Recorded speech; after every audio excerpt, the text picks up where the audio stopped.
Hey everyone, it's OZChris and welcome to OZChris vs. Marvel Comics. This is week 2 of June's releases and some of the books I'll be reviewing. We've got ASM number 23, Silver Surfer Black number 1, The Superior Spider-Man number 7, Symbiote Spider-Man number 3, and Venom number 15. So, starting off alphabetically, as usual, we have ASM Hunted Epilogue, so the aftermath of Hunted. So written by Nick Spencer, art by Ryan Ottley, the coloring by Nathan Fairbairn,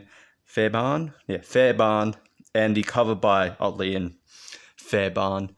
So Craven is dead. What he wanted most in the world, to die, has been achieved. Has been achieved by the hands of his own son, his own clone son. Craven dressed himself up as Black Suit Spider-Man and tricked his own son into killing him. So mainly, this whole issue is just everyone dealing with the aftermath of Hunted. So you have Craven's son mourning the death of his father.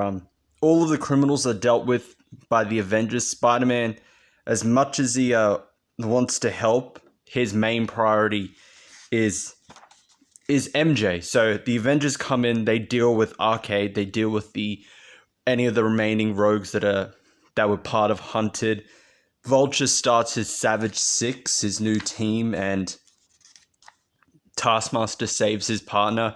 In the end, they're always going to be buddies. So he saves Black Ant, and Peter heads straight to MJ to make sure she is safe. Go back to the page there. It's a nice, touching moment. So we've ended Hunted, and setting up will probably be the with that whole centipede demon guy that's just been lurking around MJ while all of Hunted has been going on. You got the Savage Six, so we're going to see more of this new team formed by the Vulture, and what Craven's son, Clone Craven, what he's going to do. So, story, I'm going to give this 4 out of 5. It was nice. It was a good aftermath, wrapping up everything after Hunted and laying the groundwork for what's next, what we will be expecting next within the future arcs in Amazing Spider-Man. The art and the coloring, 4 out of 5 for that. I really like the art. The art and the coloring of this is really good. And the cover, 4 out of 5. It's a simple-ish cover, just Craven's son stabbing Spidey's mask. But the art and the coloring on that is pretty good. So overall, a good issue. Can't wait to see what we have in future, what we have in store for ASM after Hunted. So on to Silver Surfer Black. This is a new miniseries by Donny Cates. So written by the story by Donny Cates and Tradd Moore, but the script by Cates, the art by Tradd Moore, the coloring by Dave Stewart, and this cover is by Ron Lim and Marte Gracia. Yeah, Marte Gracia. I got the variant. This isn't the standard cover. So during the events of Guardians of the Galaxy number 1, when everyone got trapped in the tear in space and time that the Black Order created.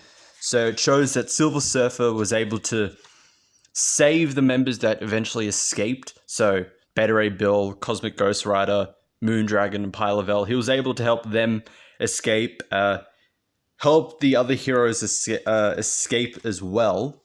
But he is left trapped inside this tear, left all alone for years and years and years by himself until he finds a planet. He is able to use the last of his powers to escape to this planet. He tries to communicate with the life forms that are present there.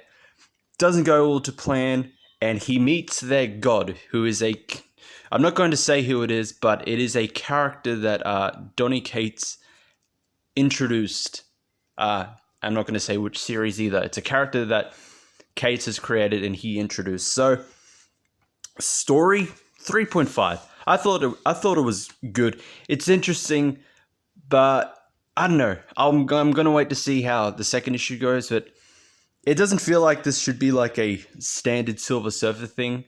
It feels like this is just something to connect everything that Cates is working on with Venom and with Guardians of the Galaxy. It just seems like an kind of an unnecessary like spin-off to everything. It's not particularly a Silver Surfer title by itself, but I found at least this issue to be interesting, so I'll see if I want to at least continue on with issue number 2.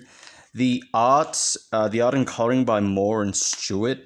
I'm not particularly a big fan of the art style, but it does work with the kind of, at least the trippiness of when Silver Surfer is trying to rescue everyone inside of that tear. So I'm going to say 3.5 out of 5 for that one. It was good. I think the art and the coloring was at least good in regards to that. And I got the, like I said, I got the Ron Lim cover. So 4.5 out of 5 for that cover. I found this cover much more interesting than the standard one. Standard one, if you've seen it, it's just Silver Surfer. One of his hands is black. He's just got it raised up, and then the whole background behind him is black as well. It's supposed to represent his whole having been trapped in the tear. So mainly these parts where he's just all alone by himself, and then later on in the story, his hand becomes black when he because of using one of his powers. But we'll see how it goes there. So I thought it was at least interesting. So I'm gonna see how issue number 2 goes. There's an interesting story there, but it like I said, it feels like this is just some unnecessary spin-off for what Cates is doing overall with the 2 main ongoing series that he has.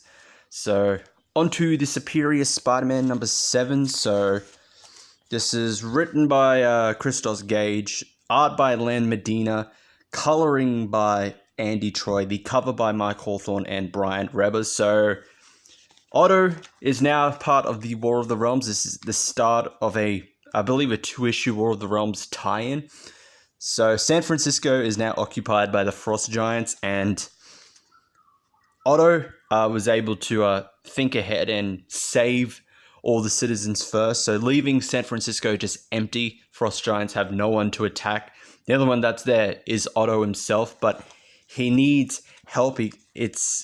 Despite his resources, he can't do everything by himself. So he needs help, and the only help that he can get is unfortunately the West Coast Avengers. And he's not particularly happy that it's the only team that's there, but he does take an interest in America Chavez, mainly because of her powers. So in LA, we're taken to LA, where the West Coast Avengers are taking on Frost Giants themselves before Otto joins the battle to help them, and reveals he only really needs their help because they're the only ones left, and mainly because of America's powers, her ability to transport to different dimensions.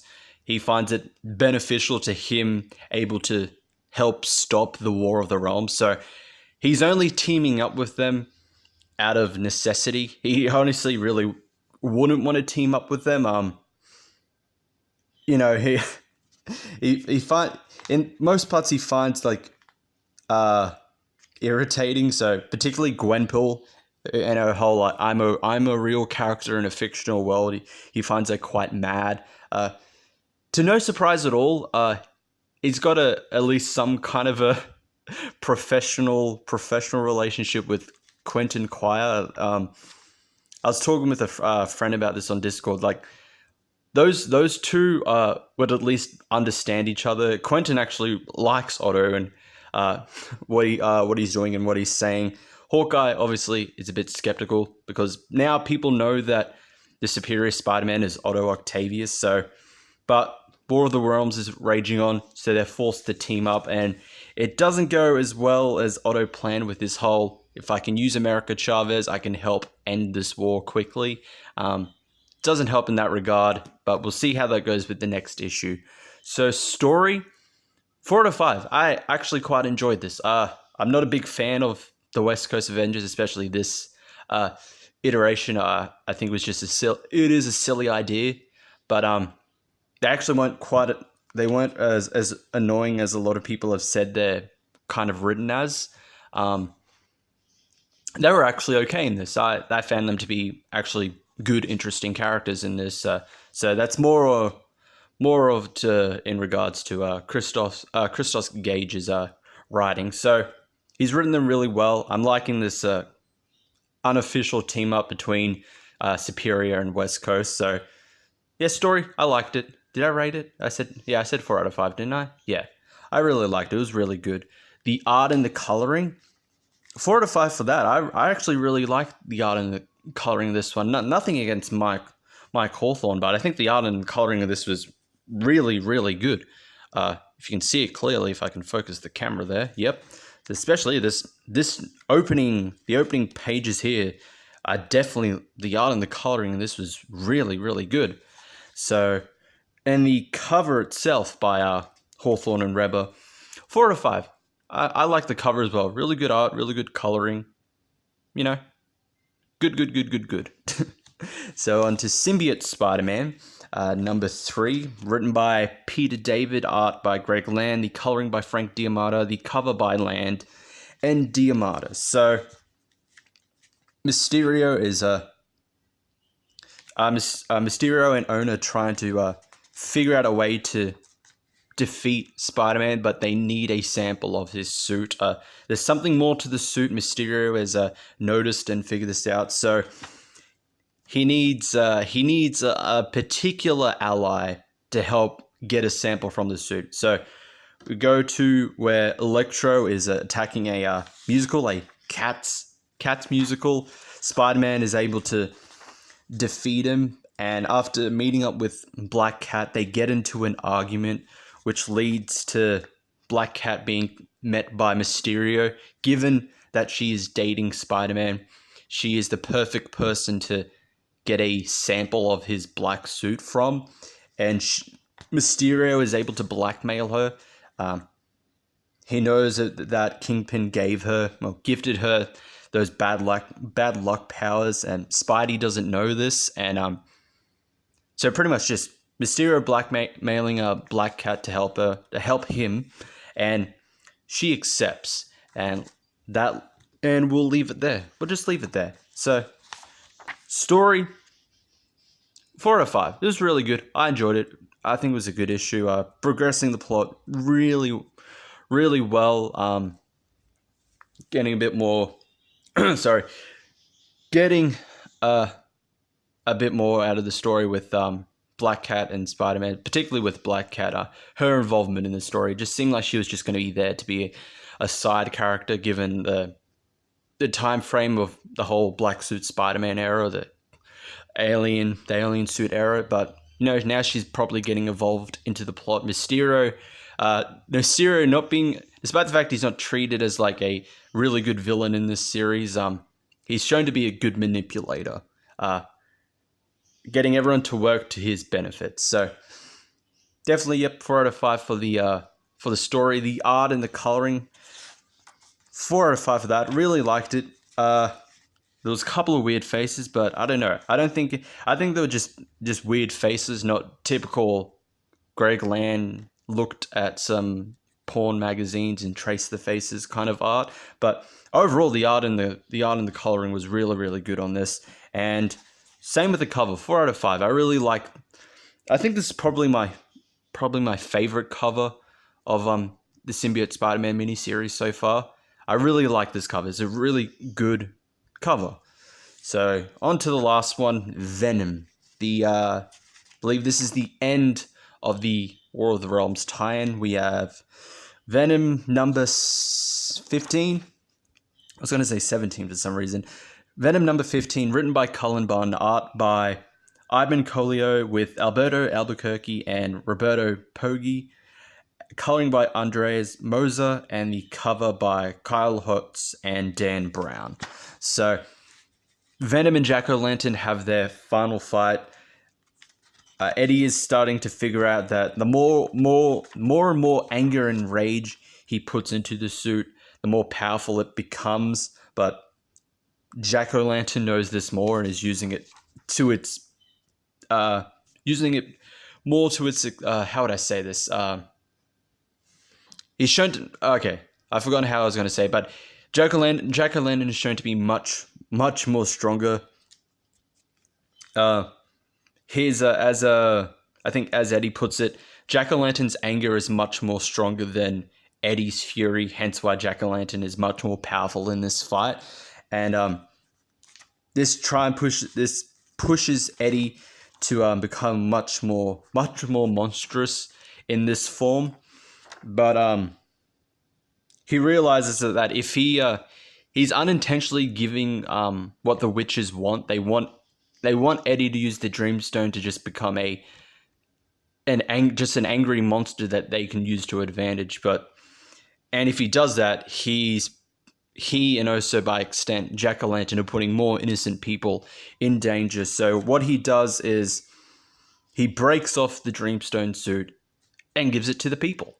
He gives it to the citizens to help defend themselves and fight back at the same time, while Eddie goes to deal with and finally finishes off Jack-O-Lantern. So we'll leave it there. Story, 4 out of 5. I liked it. It was a good end to this mini tie-in for War of the Realms with Bun taking over before we get into the whole absolute carnage stuff. So a good, nice, simple end to that. And the art and the coloring, 4 out of 5. I think the art and coloring this was really, really good. I really liked it. There was definitely some good moments here with the art and the coloring. The cover, 4 out of 5 for that as well. Good looking cover, good art, good coloring on that. So that is all for those 5 Marvel comics for week 2 of June. Thank you all for watching. I'll see you all next time.